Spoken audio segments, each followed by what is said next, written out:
Hello, everyone, and welcome to Support After Abortion's Facebook Live.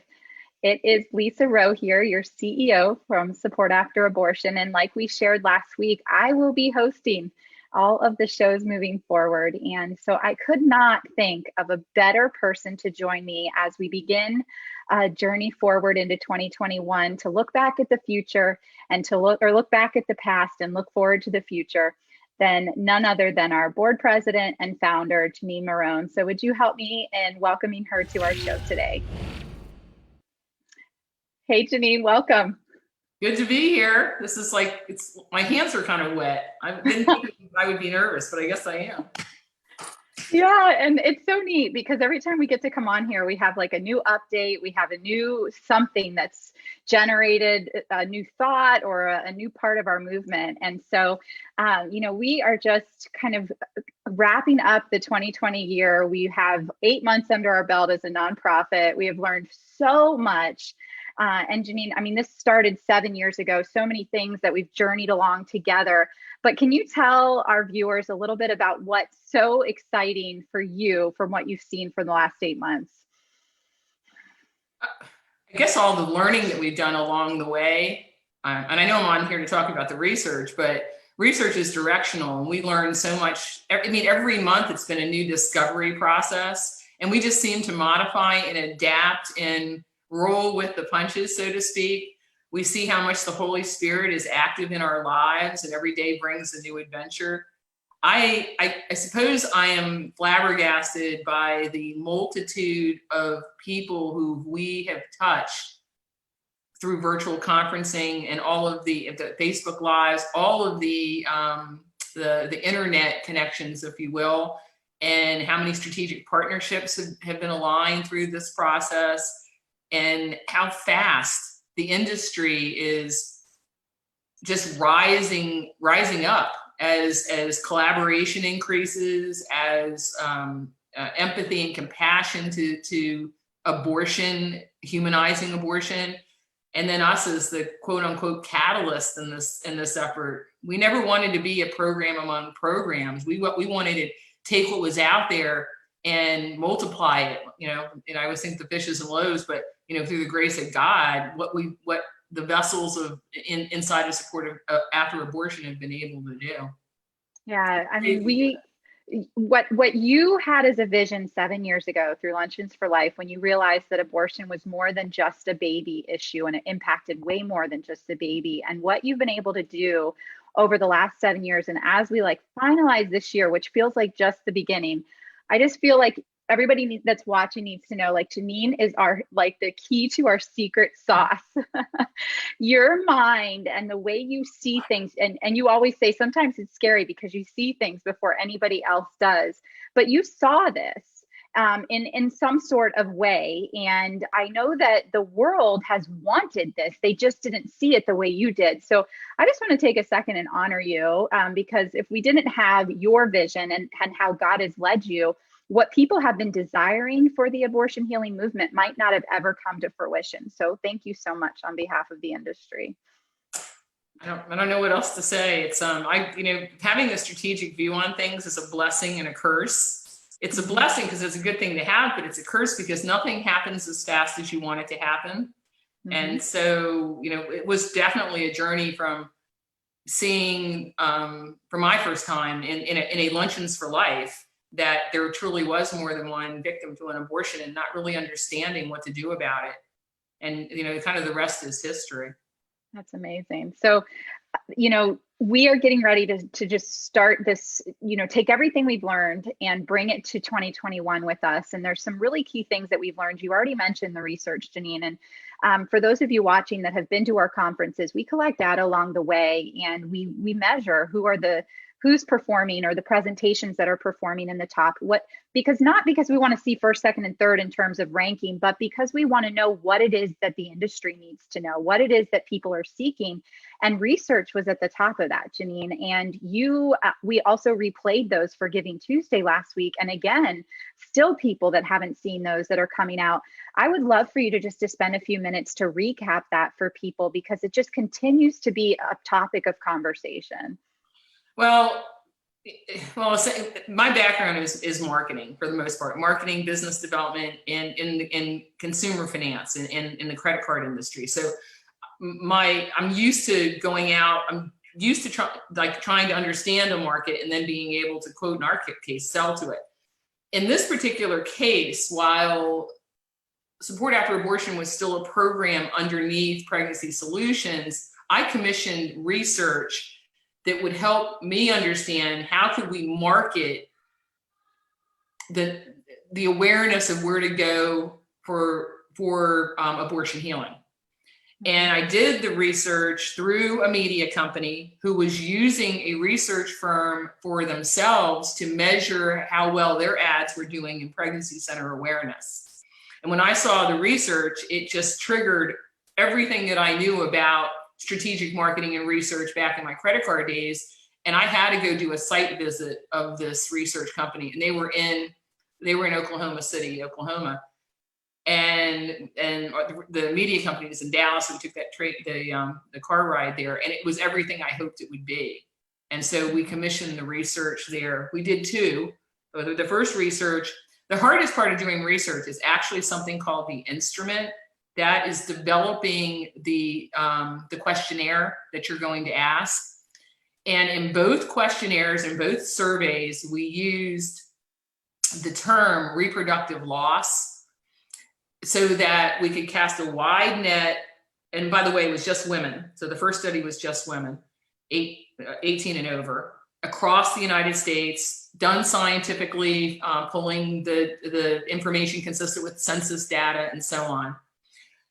And the first survey, using the term reproductive loss, as you might imagine, pulled in quite a few people who had miscarriages. And that information is so valuable, and we have relayed that to some of our strategic partners that focus on miscarriage healing. But it really didn't have enough women that had claimed to have had an abortion themselves. So we commissioned a second research, and then strangely, another phenomena occurred. Although Catholics represent nearly a quarter of the population, and they were in that survey, not one single Catholic woman admitted to having an abortion in the survey. So we thought, okay, we need to normalize that for that, especially since there are so many Catholic healing networks out there. So we did the two things. We screened so that we would not interview people who had said that they had had some kind of miscarriage, and we would interview more Catholics and then more women who said they had abortions. So as such, we ended up with talking to nearly 200 women who had an abortion, and about 25% of them were Catholic. And I'm gonna expound on the religion piece for a second, because I wasn't baffled, because I mean anyone who is deeply rooted in a religious faith, they're probably going to be anti-abortion, and certainly it is in the Catholic faith. And in talking to Martha Shuping, she was able to say the reason why Catholics probably didn't respond in the first survey is because of the belief system, knowing that it's, that abortion is against the religion. So that was kind of interesting. So how women react to that, to the questionnaire, often has to do with what their belief system is. But a number of interesting findings came out of the survey. Probably the biggest one, and this is over 3,000 women that we talked to and asked this question: where would you go if you were to refer somebody for healing or needed healing yourself?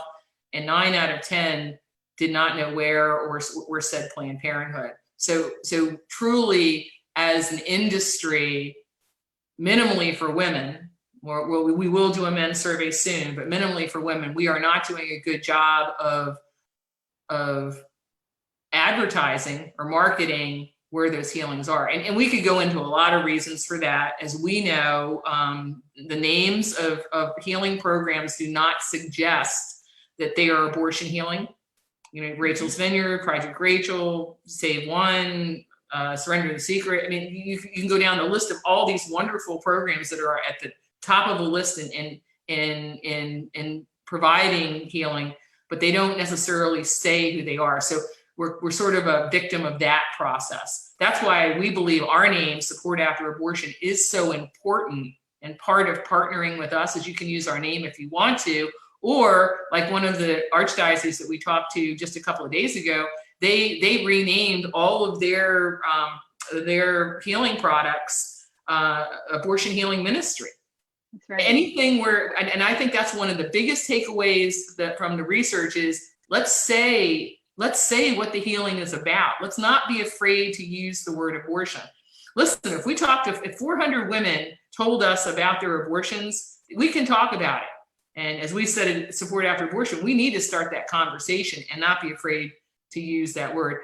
Lisa and I were talking earlier, and it's amazing how often we use the word abortion, and we don't say it. We're not silent about it. So that's probably the number one thing. The second thing that I found not unusual, we hear from so many of our curriculum owners and pregnancy centers and dioceses and churches and the like, why are people coming to my program after they know that I have an abortion healing program? And part of it is that over 83% of the respondents, when asked the question of anonymity, said it was important. So if you are a curriculum owner or you are doing healing, think about what your setting is like.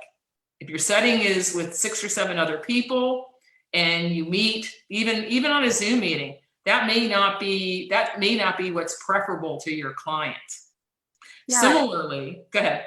Well, I want to pause right there because I think it's really important. If anybody watching is like me, all the research that I was ever exposed to, whether it was in college or prior, was clinical research. And going back to that strategic direction that God has gifted with you, Janine, you knew that we needed to hear from our consumers. So we didn't need to measure pre and post tests. We didn't need to better understand what therapy is working or what curriculum is best for healing depression, anxiety, support after abortion, whatever it was. We didn't need to know any more of that. So much of that had been done historically. What we needed to better understand is exactly what you said. How come I'm living in Venice, Florida, and nobody is using Project Rachel, or very few people are using the program that the diocese is invested in? And so that's where this consumer research, so this is like pinnacle to our movement. It's absolutely necessary that the research that Janine is sharing right now, every leader in our industry needs to better understand it, because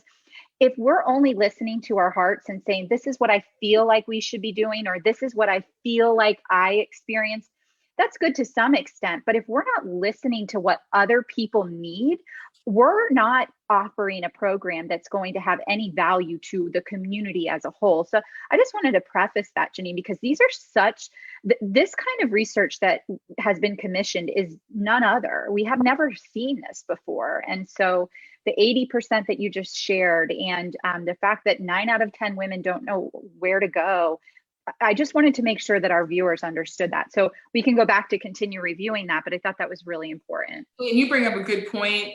Any good management of anything is a combination of art and science. Science is things like, is the study of the mathematics within behavior, whether it's research or it's the fact that we know in our Zoom pieces that 20 minutes is an attention span threshold. All of this is the mathematics behind behavior that can be measured.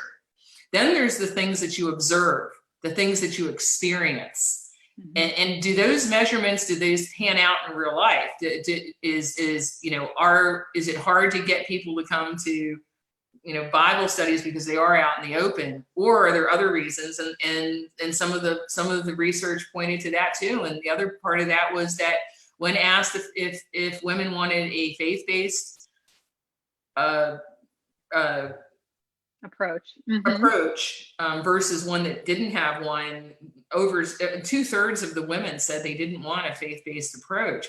And that could just very well be that it's their own self-condemnation, perhaps the feeling of judgment. And by the way, in our verbatims, we did capture verbatims, are when you ask an open-ended question, you capture exactly what the respondent says. We heard a lot of that in why didn't they go to help for help?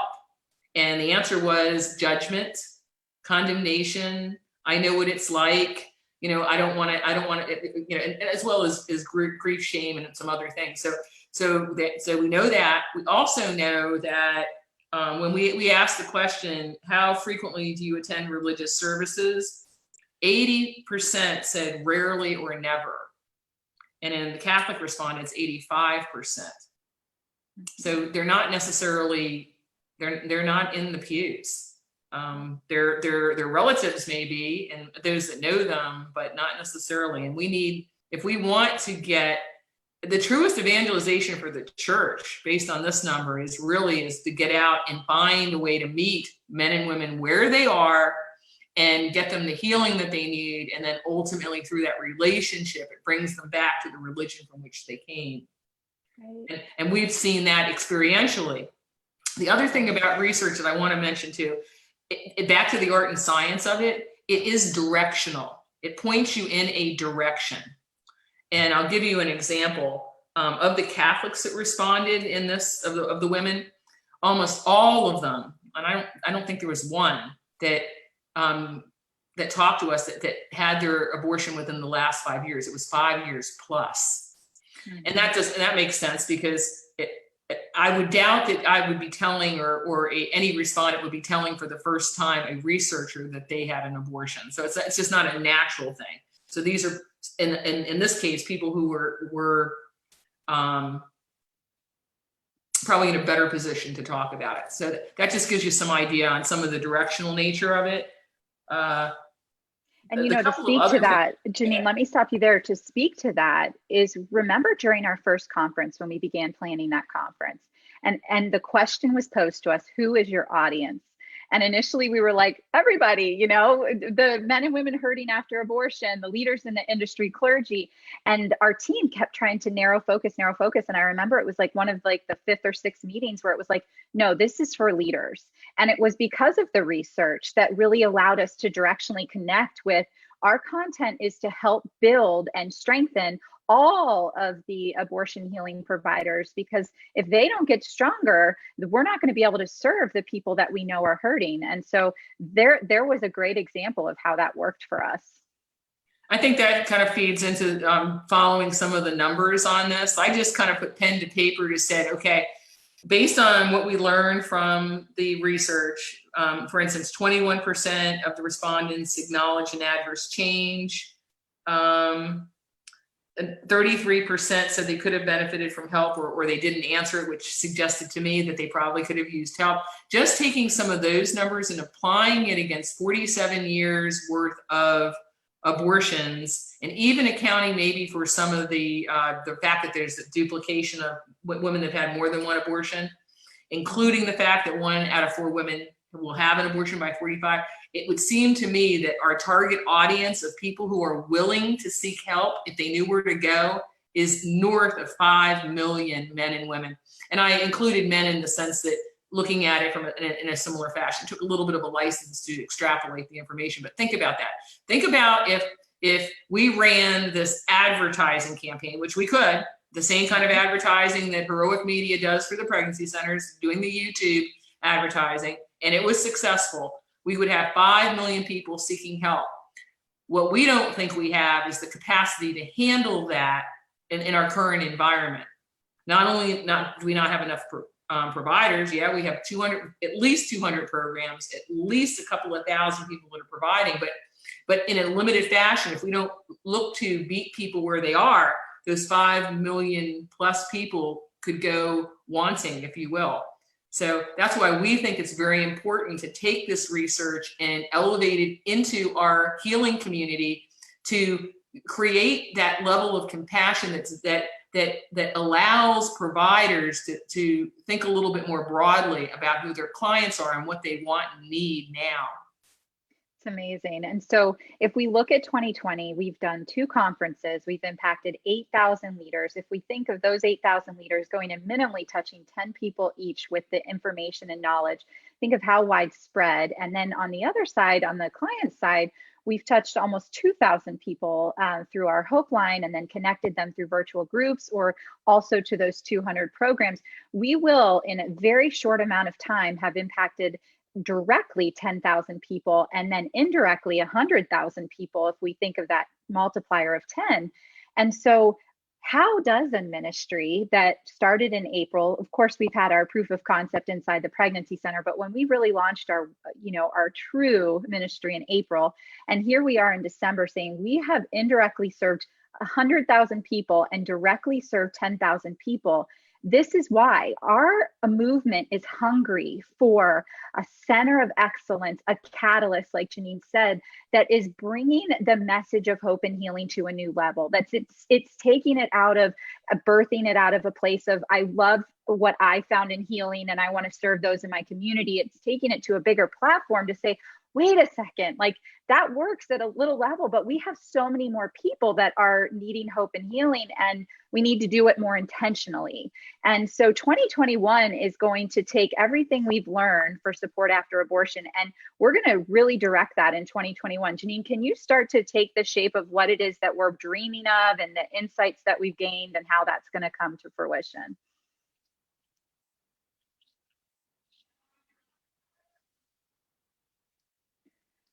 Okay, I just found out that our video went out. So we are going to pause right here and we will be back as soon as the video is reinstated, maybe just a minute or two.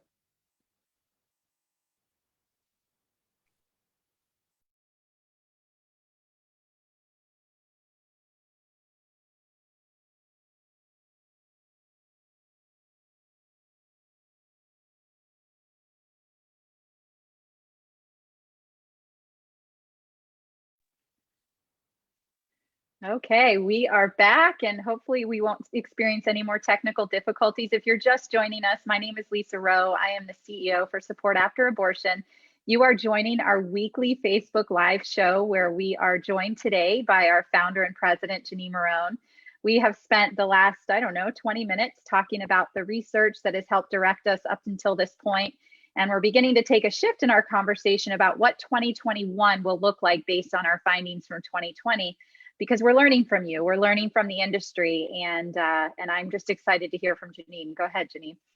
Well, one of the things that the research also said is the least likely place that women would go for help was to clergy, go to their church. Again, we can probably make some explanations for that, but that means that to me is a huge opportunity. So one of the things that we're going to do is develop a program for clergy around language. So then, and that'll take a various number of media. We've been lucky enough. We have a priest and a pastor on our board, but in recent days we have had a number of clergy come to us about participating on these kinds of programs. So we're going to form task forces around these things. The next thing that we'll probably do in very, very short order is we know that there's a gaping hole in healing for men. We don't know anything we don't know anything like we do with women, and it's probably not fair to extrapolate it like I did, but nonetheless, we need to do the same kind of research for men and understand what we need to do in that market. We will continue to do the virtual conferences in new and different ways as we have learned from our past two conferences. We will continue to have the Holy Spirit be open-minded to any shift or change in direction as new and different people come our way. I'd love to tell you some of the people that we're going to meet with and Lisa, you know this, in the next couple of days, that are some movers and shakers that are ancillary to probably the healing movement, but are going to be very important to what Support After Abortion is able to do. We will be active at things like the March for Life. We will be active in other hosted virtual conferences, whether it be Heartbeat or CareNet or March for Life. And March for Life will be real, but they'll also have something virtually. What am I missing? We will continue to get media out into the pregnancy centers. You can talk about Bright Course and other things like that. We will, when speaking engagements go on, people like Lisa will be available, and Karen and others. We'll be available for speaking engagements, for banquets or the like. We will be as rigorous as we can at as many different levels to do really three things. Well, one, it's being the catalyst, but it's to build the compassion, the understanding, because we have an industry that still does. There's many in our industry that don't think that there should be healing after abortion, but moreover firing squads or something like that. You know, there's a less forgiving part of our movement that needs to be I hate to say educated, but some kind of level of compassion education about creating the humanness of the healing after abortion. We know that we continue to need to build a second C, which is collaboration, so that finally, at the end of the day, we have capacity for healing.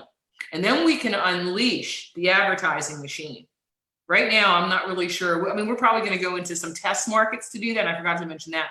We'll be in certain test markets where we think there is capacity, and we will do a lot of testing of the types of image advertising that I mentioned, via the internet, which is the most cost-effective advertising that's out there for this type of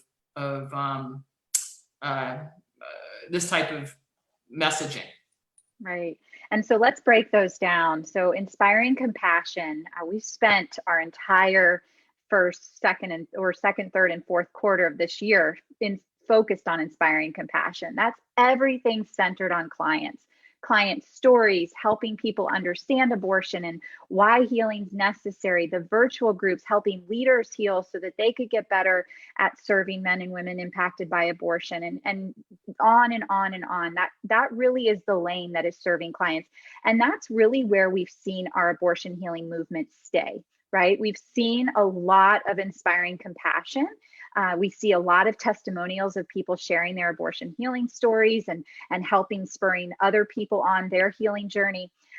But what's been missing, and I love these two next words that Janine has really coined, is this piece about promoting collaboration. So I'm distinctively remembering, Janine, when we're in that speaker meeting for our second conference, and we're looking around and there's about 70 people in this Zoom room, and a woman who's been in the healing industry for 20 years, Victoria Robinson, goes, "Is that you, Linda Cochran?" Like the matriarch of the abortion healing movement. And lo and behold, they had never met. Victoria Robinson started her healing journey through Linda Cochran's study. And it was like this instant, like bing, bing, bing, bing. All of a sudden, everybody wanted to connect with one another. And I'm just sitting back looking, you're sitting back looking. We had a call afterwards, like, what happened in that call? And really what we learned from that experience is that the industry was segmented. We had already kind of known there was silos everywhere, but that was like front and center. We had never seen anything that up close to how disjointed or uncollaborative things could be. And not to anybody's fault. It just had happened. Everybody was doing their own work. And so collaboration was not at the focus. And so that's really the second lane. And that's what Facebook Live is going to become. That's what the education on our website is. We're going to be having network meetings starting in January, similar to that speaker meeting that will continue that collaborative nature. We're going to have 101 sessions for support after abortion starting in January, where people can learn more about this research, how they can get connected to the movement, get connected to their communities, whatever that is. And then this last piece, which we have a conversation started here in the chat from Sylvia, how do you build capacity? And that's that big piece that you need the compassion. We need to have a collaborative nature, because Janine, you said it yesterday. What does collaboration help do for the movement? Well, do you remember? I can't remember exactly what I said yesterday, but hopefully I say the same thing or close to it. But no, I mean, a collaboration is that, we're all the body, the hands and feet and mind of Christ, and the hand can't do what the foot can do. And we really have to come to those conclusions that we're not, and I realized this a long time ago, that there is no one size fits all healing program for everybody, just like there's not a one size fits all doctor for anybody. We're years past the Dr. Kildare, if you even remember who that is, but with the bag and goes to and can heal everything. That just doesn't happen. And my favorite thing to say is that you don't go to a podiatrist for a toothache. So, Right. we really have to take stock of our similarities and differences and fill in the gaps of where we're not. And one of the things that we know for sure is to not force someone who's not ready for a program into a program, to put the person, the client, ahead of the fact that you've got this program, it's all you have, and you're going to force that person into it. Then you wonder why they don't come. Right. And that unfortunately, I know that's I made it a little fast and extreme, but that is happening. It's happening more than we like to think. Even if it's not happening directly, it's indirectly. Client finds out there's a Bible program in a pregnancy center, and she or he says, I don't want to go. That's not what I'm ready to do yet. So we know that there's not one size fits all, and we know that there's not one and done. We have experienced women and men who have gone through multiple programs, and each one they go to brings them closer to that healing, which until they pass into eternity, may not totally be completed. So, and this is the kind of thought process that we're arduously trying to promote. Yeah. So, and we've been doing this for a long time. I mean, the industry has been providing healing for a long time. If we were doing a great job, would that number be 9 out of 10? Would more women think that going with Planned Parenthood is better than any of these 200 programs? So this is what we want to try and inspire and educate and invest in, because we're part of this Shark Tank think tank that somebody has called us, that I think is kind of cool, but is to invest in the learning and the testing and then sharing it feverishly. Yep. So collaboration makes us better. It by just the virtue of being together with somebody that thinks differently than you, that's had a different experiences. That's what the collaboration piece is going to do, is draw everybody to a different level, draw our movement to a different level, which will ultimately grow every single provider's capacity to serve more men, more women. Because right now, if we did a poll, the average would likely be between 8 and 12 women a year, maybe 2 men if there's some kind of connection there to the women that are already in those studies. And so we want that to change because of that 5 million number that we know exists in our communities and in our world. And so I want to go back to that, Janine, and say it again, because they correlate.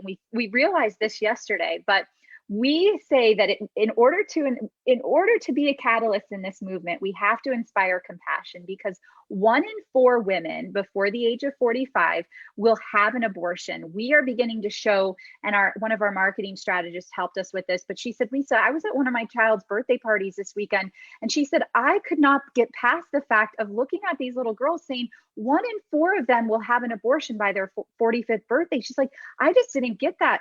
What if we start to engage the hearts and minds of people much sooner than that woman that's 30 years old? What if it is, oh my gosh, this 14, 15, 16-year-old girl, if we don't get in front of this, she will statistically have an abortion. And so we want to inspire compassion. We want to get in front of it, but we also want to inspire compassion because we know that shame is at the root of all of this. And if we cannot dismantle that shame and break the stigma and humanize abortion, we are not going to get past this. And so that is our main focus. And then, like we said, the collaboration piece, because we said this yesterday, with over 200 programs and more than 1,000 facilitators implementing those programs, we should not have a statistic of the women that are entering in the abortion clinics, 50% of them have already had an abortion. That shouldn't be, if we're collaborating and we're doing work that is really, really glorifying the Lord and making a difference. All of our work glorifies the Lord, but that we're making a difference.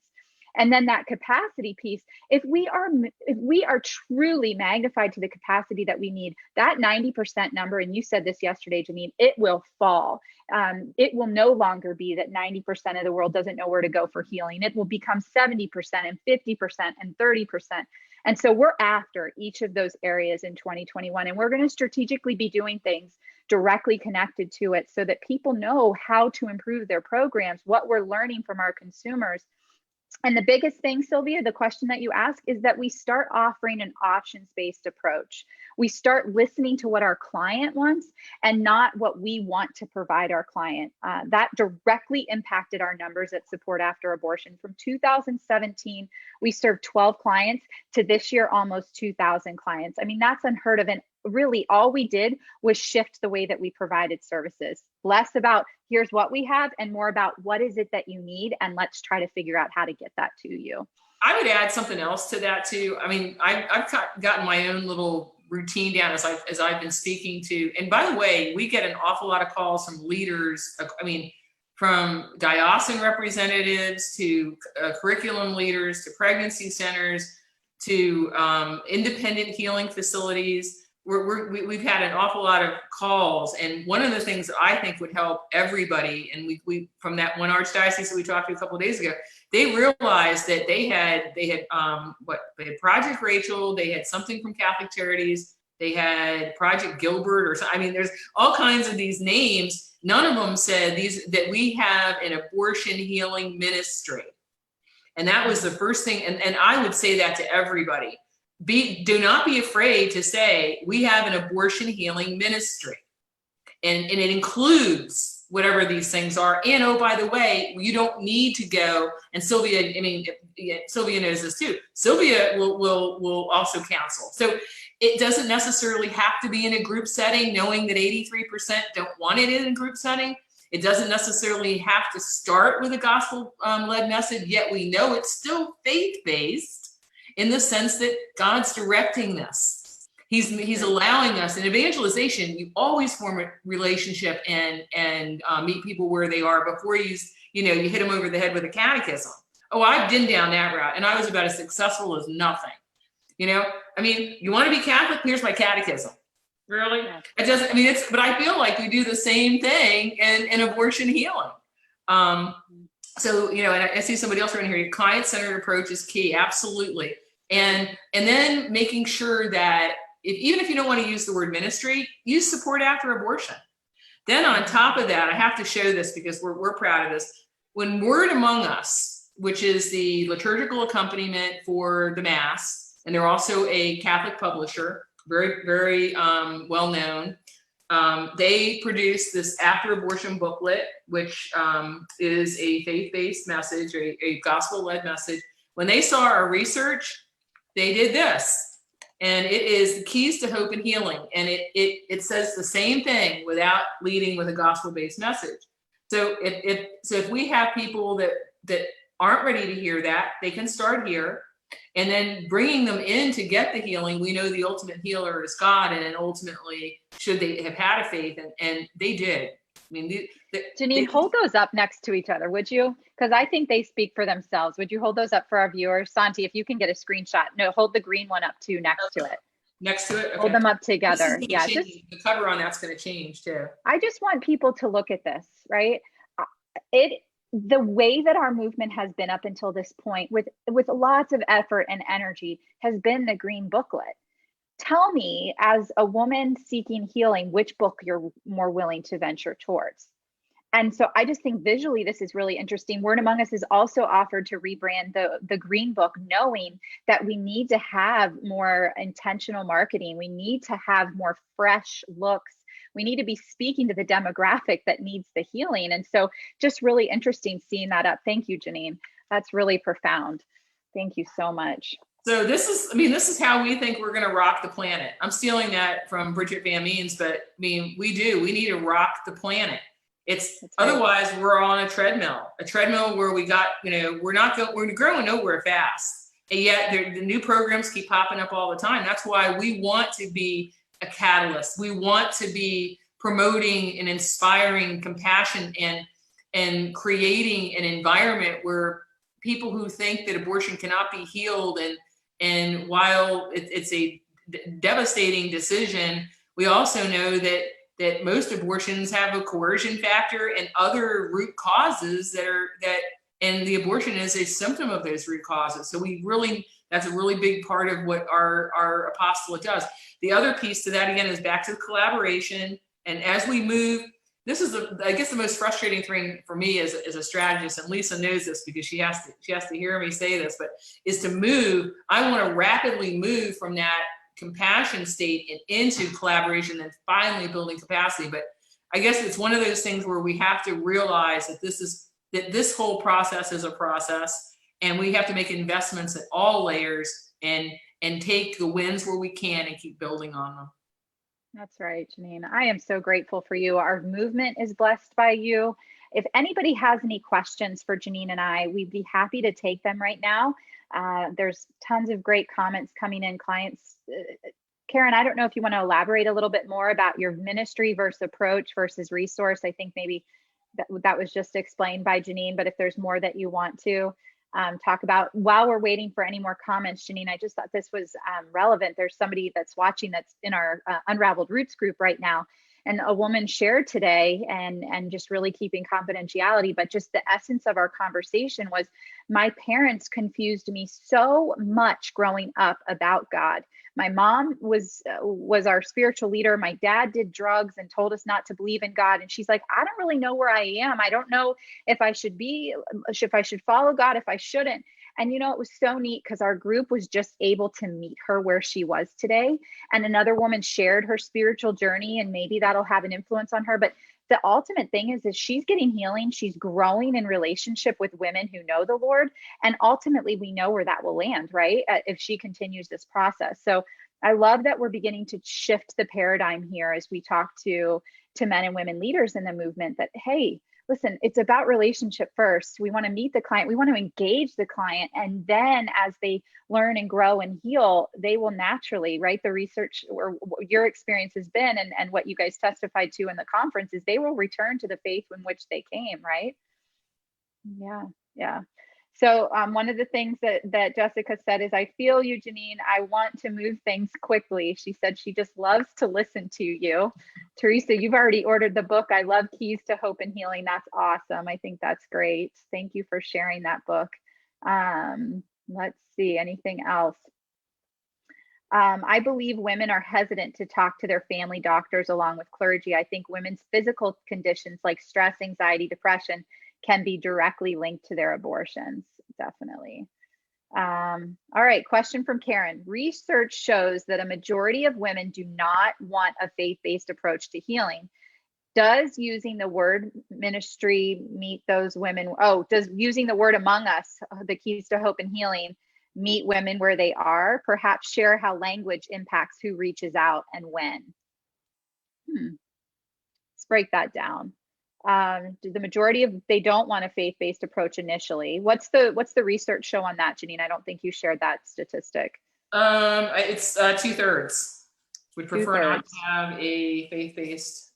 Then I'm sorry, 84%, 16% said faith-based, and in the Catholic respondents, it's a whopping 98% said non-faith-based, and that's that distinction with knowing that the Catholic faith is so opposed to so pro-life culture, not death culture. So, and those that know it are saying that in here. So 84% said not faith-based of all respondents, and 98% of Catholic respondents. So, I talk to my, I'm big in evangelization, and one of the things that I learned, and often people leave the church for moral-based reasons, and I think the second largest religion in our country is former Catholics. And so knowing that statistic, we know that as a church, and I'll go beyond just the Catholic Church, as a church, that we have a great opportunity to increase Christianity by reaching outside the church, and not with traditional, churchy stuff, but with meeting people where they are. And then that's really this. Yeah. So, and that just goes to what Karen said. She said, does using even the word ministry sound too churchy at times? And what?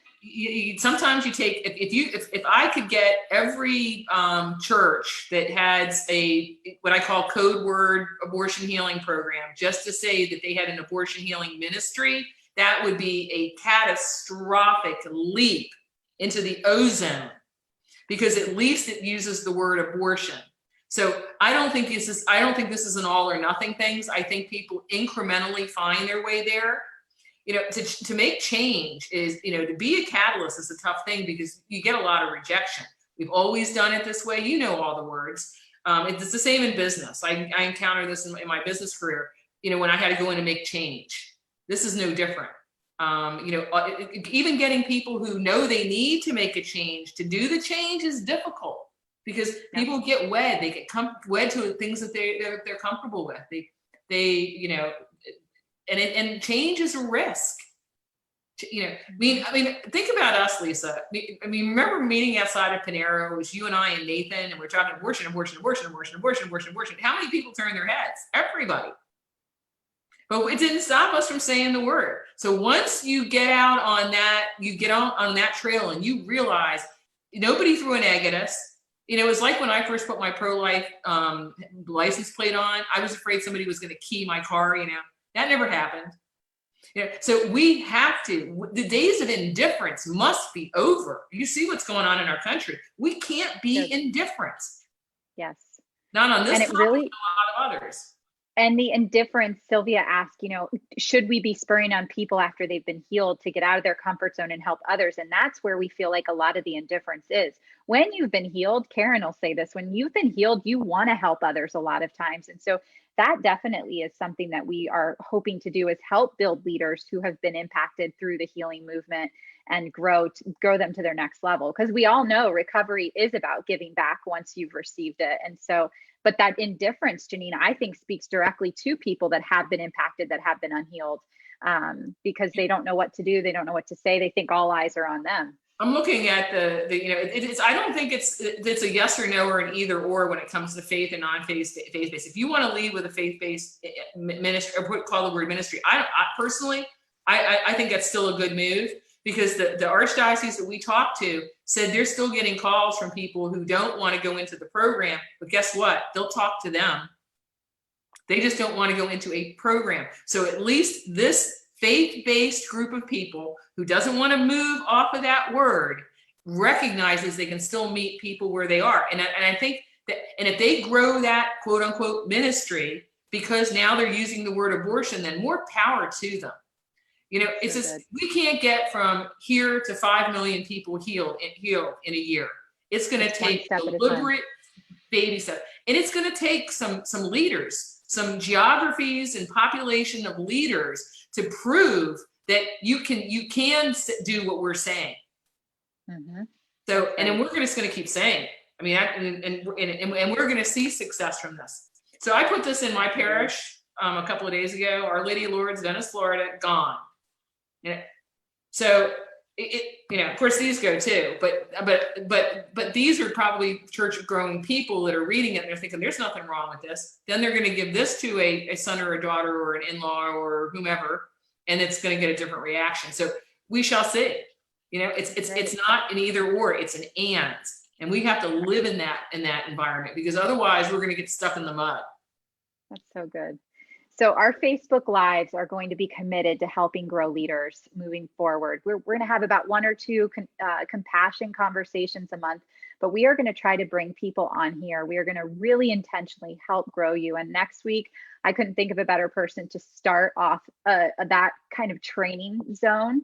And we're bringing Chris McCluskey. He topped out in our top 5 of our presentations of our last conversation. Him and I did a role play on our last presentation together. We're going to bring that role play back. And he just talks about the difference between going into a conversation with an agenda versus standing alongside or sitting alongside of a client and meeting them where they are. So this is such a good segue for us as we're getting ready to wrap up this call today, that Chris McCluskey will be on with us, and he will be here ready to train you on how to best serve your clients and navigate conversations, hard conversations.